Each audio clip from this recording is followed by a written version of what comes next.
One of my favorite old, like, it wasn't a very regular bit that you did back on O&A, but I think I've only done it once or twice here, totally ripping you off and joking around, is when neither Opie nor Jim watched Seinfeld, and you would tell stories of a Seinfeld episode, and you would get through like scenes and then they tell me I can't deliver to this street across from me. Well, why would they tell you that? Didn't you tell them I'm just right there? And like Jimmy's like sincere Jimmy, all worried about it. Jimmy's like, what do you mean they wouldn't deliver?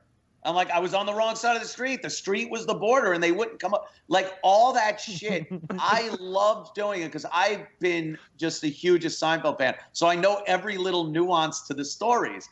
And to tell the story like it's really happened to you isn't that hard to do if you're a fan.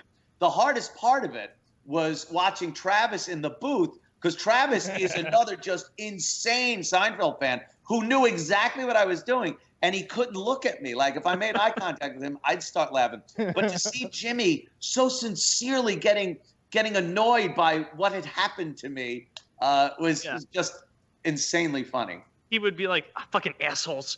Who's going to keep a business alive with that kind of customer service? People these days. And you're like, I know, right? And then I would leave it. And then they'd be like, wait, that was a Seinfeld story, wasn't it? Like an hour later. Oh, that was great. We should try to do that to Woody later. Try thinking of a good one.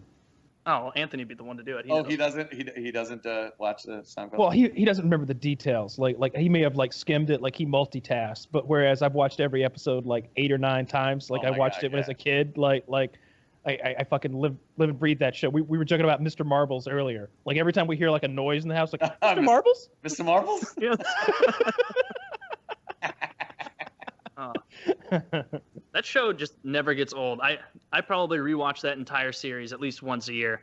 Yeah. And It's Always Sunny has become for me like the new Seinfeld, just a dirtier one. That would have been an okay show, but DeVito in there makes it spectacular. Yesterday was the 20th anniversary of the final episode of Seinfeld.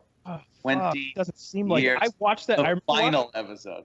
Like I'm only 32, but I remember watching that shit. Like it was a big deal. We were all like, yeah, it's the last one. Isn't that crazy? You were 12 years old when the freaking show started, the last show.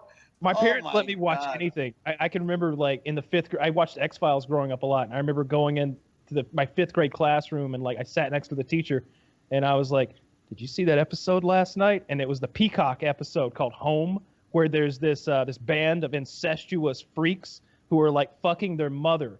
And like trying to produce offspring. Oh, that was fucked up, right? They're in that like cabin, and they were all deformed and shit. Yeah, the mother had no legs from a car accident. Yeah. So she was on like a creeper that you get on to go under a car, and sick episode. They'd wheel her out from under the bed, and they'd take turns each fucking her, and trying to create a new baby. And then like the episode begins with her like giving birth, and they're like cutting the umbilical cord with rusty scissors, and then like the baby dies. So they like. It doesn't die, actually. It's so malformed that they're just like, and they just bury it alive in the baseball field out back. I'm what, 10 years old in class, like, did you see that shit last night, Miss Harrison? She's like, yeah, that was awful. There was some twisted episodes of X-Files, but that one, I think, is the weirdest, like, sickest, because of that incestuous angle they took with it. It was the only one rated TVMA, mature, and they only aired it twice that I can remember. They aired it twice, but to this day, like that's the one that I show people like if they've never seen the X-Files before. Right, yeah. Let's watch this one because they've got like this Andy Griffith angle at the beginning where like there's the sheriff is this like kindly black guy who I think maybe is named Andy, and like you think that he's gonna make it, right? Until these 3 dudes show up at his house one night with baseball bats and beat him to death in cold blood. And you're like, oh, well, at least his wife hid under the bed sufficiently well. And then they drag her ass out and beat her to death with the bats as well. So it's a rough episode. To the X-Files. I've never really watched the X-Files. I thought it was a show about like looking for goblins or something. Mostly. I mean, yeah, there was that storyline, that continuing storyline, and then the separate stories that kind of interwove through the Mulder's sister and the UFO thing and all that stuff. Huge government conspiracy where like the shadow organization has made a backhanded deal with the aliens to like so that some of them survive and they become like the slaves to the alien race, and there's a virus, and that's the overarching storyline. Right.